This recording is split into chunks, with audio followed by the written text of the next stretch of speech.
Welcome to my channel. வாங்க நிற்கான வீடியோக்குள்ள போகலாம். நிற்கான வீடியோ என்னென்னு பார்த்தீங்கன்னா, ப்ரோ கபடியோட மேட்ச் ரிவ்யூ வந்து பார்க்க போகிறேன். யார் அடுத்துன்னு பார்த்தீங்கன்னா, பட்னா பைரேட்ஸ் vs பெங்களூர் புல்ஸோட மேட்ச் ரிவ்யூ வந்து பார்க்க போகிறோம். ஆஃப் டைம் ஸ்கோர் வந்து பார்த்தீங்கன்னா, பட்னா பைரேட்ஸ் 22, பெங்களூர் புல்ஸ் வந்து 12 எடுத்திருந்தாங்க. ஃபுல் டைம் ஸ்கோர் வந்து பார்த்தீங்கன்னா, பெங்களூர் புல்ஸ் வந்து பார்த்தீங்கன்னா 29 புள்ளிகள் எடுத்திருந்தாங்க. பட்னா பைரேட்ஸ் பார்த்தீங்கன்னா 54 புள்ளிகள் எடுத்து இந்த மேட்சை வந்து பட்னா பைரேட்ஸ் வந்து வின் பண்ணிட்டாங்க. ரெண்டாவது போட்டி நடந்துச்சு யாராக இருக்குன்னு பார்த்தீங்கன்னா, Jaipur pink panthers vs Telugu டைட்டன்ஸோட மேட்ச் வந்து பார்க்க போகிறோம். ஆஃப் டைம் ஸ்கோர் வந்து பார்த்தீங்கன்னா, ரெண்டு டீமும் 18 எடுத்திருந்தாங்க. ஃபுல் டைம் ஸ்கோர் வந்து பார்த்தீங்கன்னா, Telugu Titans 28, Jaipur pink panthers 41 எடுத்து இந்த மேட்ச் வந்து ஜெய்ப்பூர் பிங்க் பேந்தர்ஸ் வந்து வின் பண்ணிட்டாங்க.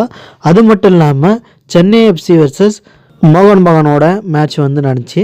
பார்த்தீங்கன்னா ஃபுல் டைம் ஸ்கோர் வந்து பார்த்தீங்கன்னா, சென்னை எஃப்சி ஒரு கோல் கூட அடிக்கல, மோகன் பகான் வந்து ஒரு கோல் அடிச்சிருந்தாங்க. ஓகே, இந்த வீடியோ உங்களுக்கு பிடிச்சிருந்தா ஒரு லைக் பண்ணுங்கள், பிடிக்கலான்னு லைக் பண்ணுங்கள். மீண்டும் நெக்ஸ்ட் வீடியோவில் சந்திப்போம். நன்றி, வணக்கம்.